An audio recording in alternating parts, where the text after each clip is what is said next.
If you want to be up here, you can do that, I guess. Start with relatives. Okay. Yeah. If people need to leave now, don't feel bad, Papa says. You can go.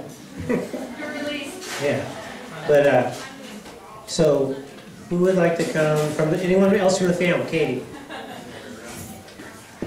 We'll let family first here.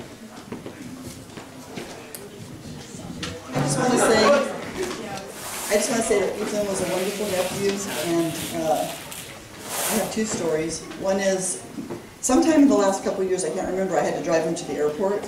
So I parked my car and I went into the airport with him.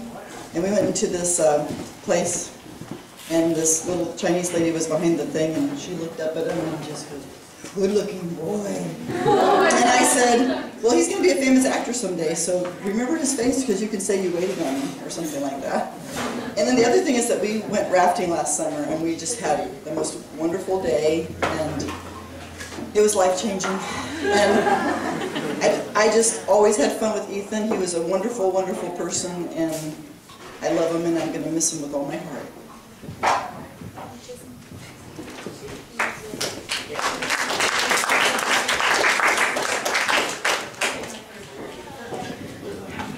Hi, I'm David's older sister, and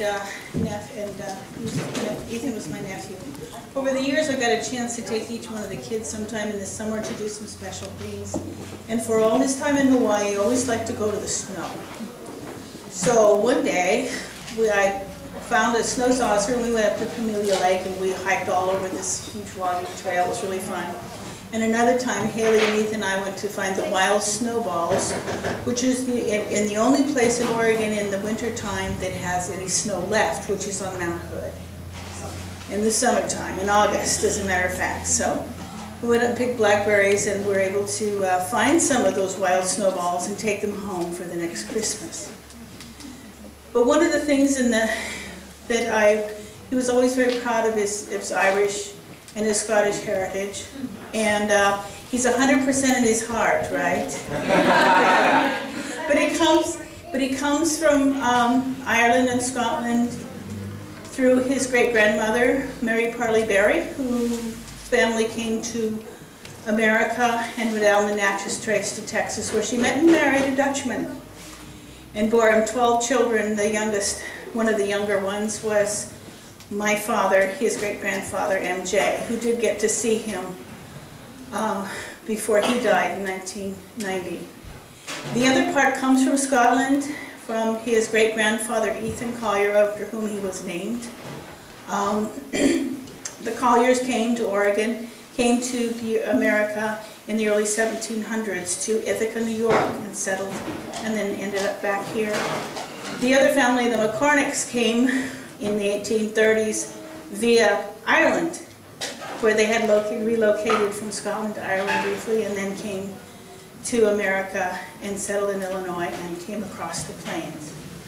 So I don't know if you can count up all those eights and quarters and whatever, and with all the other wonderful things that came in from all sides of the family, we all are uniquely American, and but he's especially proud of that, of the Scots and Irish, as I am.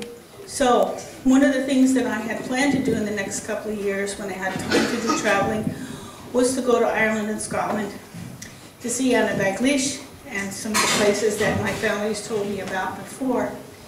And I wanted to be able to take Ethan with and any of the other children that wanted to go with me as a special time. Well, maybe the rest can come, but Ethan won't be able to make it. When we were in New York a couple of years ago when he graduated, I wanted to go to an Irish pub, and I've never had Guinness before. And we didn't have time during that time, so I teased him about that he owed me a pint. So when I get to Ireland, and any of you who make it to Ireland someday in your lifetime, have to pint of Guinness in Ethan's honor.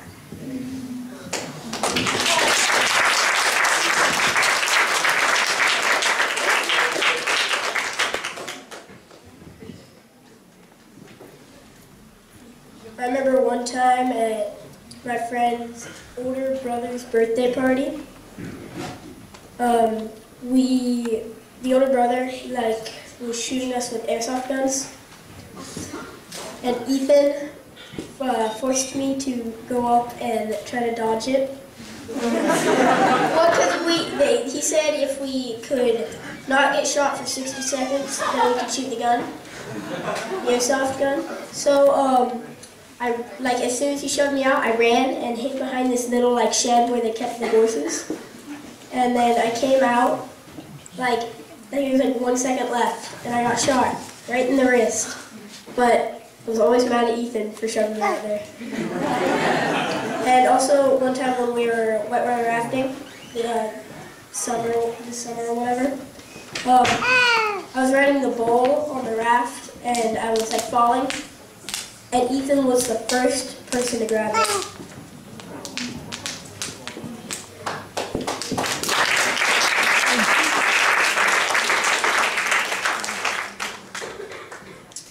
So who would like to be next? Family? Adam?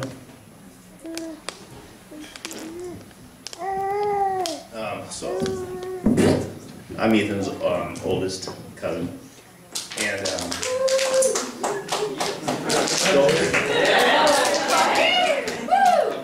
the reason I'm actually in this state is because the Shells, they're a phenomenally gravitational type family, if any of you know. Each and every one of the Shells is they're just awesome. And don't worry, I'll hold together. When I was out in the summer, just working for Dave, and I lived in Florida and the hurricane hit in '92, and they said, "Just come stay with us, just come live with us." And that was the beginning of my life here in Oregon. And so that was the short period of time from when I came out here to when I left.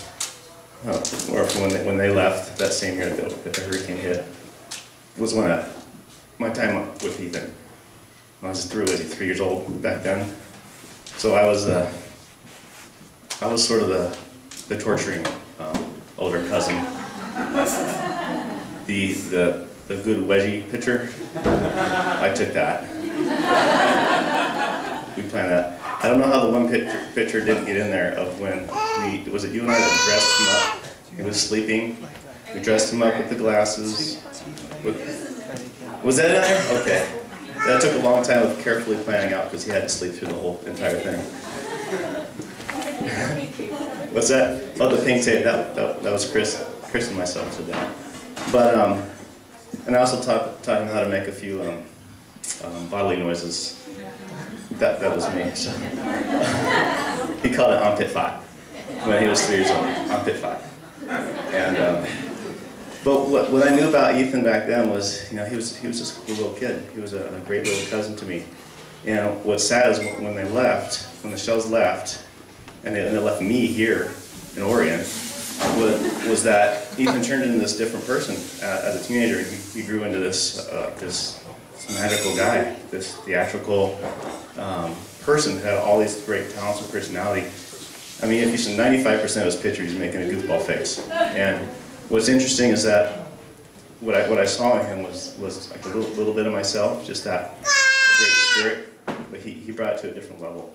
And just to see how many people came out from all these places just to celebrate this time is awesome. I really thank you guys for doing that. It means a lot to, I know, to the family and to myself. And so I just want to remember what Ethan left for me, and that was just this legacy. I miss the portion of Ethan that I never got to know. That's what you guys represent. So I don't want to take more time. I want to hear what you guys have to say. Thank you.